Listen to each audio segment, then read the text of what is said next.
അപ്പം നമ്മുടെ ക്യാറ്റ്സ് ക്ലോ പ്ലാന്റിനെ ചട്ടിയിൽ എങ്ങനെയാണ് പന്തലിട്ട് കൊടുക്കുന്നത് നോക്കാം. അപ്പോൾ ഇത് കണ്ടോ, ഇത് ഒരു 2 മാസം മുമ്പ് വെച്ച തൈയാണ്, ഇത്രയായിട്ടുണ്ട്. അപ്പോൾ ഇത് നമുക്ക് ഈ ചട്ടിയിൽ തന്നെ വെച്ചിട്ട് ഒന്ന് എങ്ങനെയാണിത് നല്ലപോലെ പൂവുണ്ടാകുന്നത് നമുക്ക് വള്ളിക്കുടിൽ പോലെ ഒന്ന് ചെയ്യാം. അപ്പോൾ ആദ്യം നമുക്ക് ഇതുപോലെ ഒരു 3-4 പീസ് കമ്പ്, ഇത് തന്നെ വേണമെന്നില്ല, ഇത് ആശാരിയിൽ നിന്ന് എടുത്തതാണ്. ഇത് വേണമെന്നില്ല, നമുക്ക് ഏതെങ്കിലും 2 കമ്പ് മതി കേട്ടോ. ഇല്ലെങ്കിൽ ചെറിയ കമ്പി കഷ്ണങ്ങളാണെങ്കിലും കുഴപ്പമൊന്നുമില്ല. അപ്പോൾ ഇതൊന്ന് കട്ട് ചെയ്താണ് നമുക്ക് എളുപ്പമുണ്ട് കട്ട് ചെയ്യാനും പിടിപ്പിക്കാനൊക്കെ ആയിട്ട്. ഇതൊന്ന് കട്ട് ചെയ്തെടുത്തിട്ട് നമുക്ക് ഇതിൽ കുത്തി കൊടുക്കാം. 2 സൈഡിലൊന്ന് കുത്തി കൊടുക്കാം. ആദ്യം 2 സൈഡിൽ കുത്തി കൊടുത്തിട്ട് നമുക്ക് എന്താ പറയുക, ഒരുതരം വയറില്ല, ഇൻസുലേഷനുള്ള ഒരുതരം വയറാണ് ഞാനിവിടെ ആർച്ചായിട്ട് വെക്കാൻ പോകുന്നത്. എന്നിട്ട് പിന്നെ സെല്ലോ ടേപ്പ് എടുത്തിട്ടുണ്ട് കേട്ടോ. സെല്ലോ ടേപ്പല്ല, ഇൻസുലേഷൻ ടേപ്പാണ് എടുത്തിരിക്കുന്നത്. സെല്ലോ ടേപ്പായാലും കുഴപ്പമൊന്നുമില്ല, ഇല്ലെങ്കിൽ ഒരു നൂൽക്കമ്പി ഇട്ട് കെട്ടിയാലും മതി. അപ്പോൾ ഇതുപോലെ ഈ വയർ എടുത്തിട്ട് നമുക്ക് നമുക്ക് ആവശ്യത്തിനുള്ള അളവിന് വെച്ച് കൊടുക്കാം. എന്നിട്ട് നമുക്കിത് കട്ട് ചെയ്യാം. നമുക്കൊരു ആർച്ച് പോലെ ചെയ്യാനാണ് കേട്ടോ. കട്ട് ചെയ്തെടുത്തിട്ട് അപ്പോൾ ഇതിൻ്റെ ക്യാറ്റ്സ് ക്ലോയുടെ വീഡിയോ ഞാൻ ചെയ്തിട്ടുണ്ട്, എൻ്റെ പ്രൊപ്പഗേഷനൊക്കെ. അപ്പോൾ നിങ്ങൾക്ക് ഞാനത് എൻ്റെ സ്ക്രീനിൽ ഒക്കെ കൊടുക്കാം. അപ്പോൾ നിങ്ങൾ കണ്ടിട്ടില്ലാത്തവരൊന്ന് കാണണേ. അപ്പോൾ ഇതുപോലെ ടേപ്പ് എടുത്തിട്ട്, ടേപ്പാണെങ്കിൽ നമുക്ക് എളുപ്പമുണ്ട് ഒട്ടിക്കാനായിട്ട്.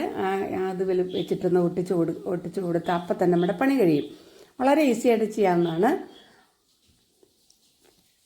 ഇത് ഇപ്പോൾ ക്യാറ്റ്സ് ക്ലോ മാത്രമല്ല കേട്ടോ, ഇതുപോലെ ക്ലൈംബിംഗ് ആയിട്ടുള്ള പല പ്ലാന്റും ഉണ്ടല്ലോ പൂക്കളുണ്ടാകുന്ന, അതൊക്കെ നമുക്കിങ്ങനെ ശംഖുപുഷ്പം ഒക്കെ ഇങ്ങനെ കയറ്റിവിട്ട് നല്ല ഭംഗിയായിട്ട് ഒരു ചെറിയൊരു വള്ളിക്കുടൽ പോലെ നമുക്ക് ചെയ്യാൻ പറ്റും. ചട്ടി കുറച്ച് വലുതാണെങ്കിൽ കുറച്ചുകൂടെ ഭംഗിയായിരിക്കും. ഇതിപ്പോൾ ഇടത്തരം ഒരു അളവിലുള്ള ചട്ടിയാണ് ഞാൻ ചെയ്തിരിക്കുന്നത്. നമുക്കിത് വീണ്ടും നമുക്ക് കുറച്ച് വലുതായി കഴിയുമ്പോൾ മാറ്റി കൊടുക്കുകയൊക്കെ ചെയ്യാം.